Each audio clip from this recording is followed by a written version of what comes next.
Moi, c'est Léon. Chat d'intérieur à géométrie variable. J'ai mes petits secrets pour m'infiltrer dehors sans que l'humain ne capte rien. Et aujourd'hui, je vais vous livrer le fruit de ma grande découverte. Le barbecue du voisin. Tout a commencé un samedi midi. Une odeur divine, fumée, viande, grillée, petites herbes. Mon museau a vibré. J'ai d'abord pensé que mon humain avait enfin appris à cuisiner. Eh ben non, c'était le voisin.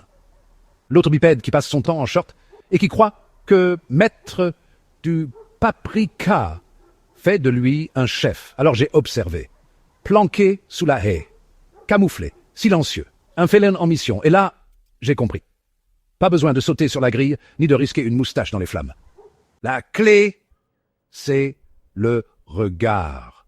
Le regard de la misère féline.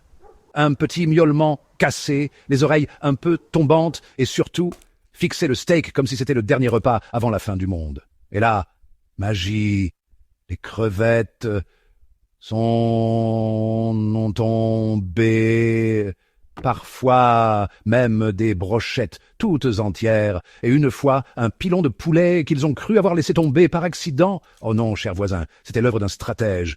Et puis, faut le dire, ils me trouvent mignon. Ils croient que je suis un pauvre chat errant du quartier. Ah! Moi, Léon, chat de salon, pff, mais je joue le jeu. Un petit roulé-boulé dans l'herbe, un miaulement tragique, et hop, des merguez dans la poche. Conseil au jeune matou, ne jamais miauler comme un affamé juste devant son propre jardin.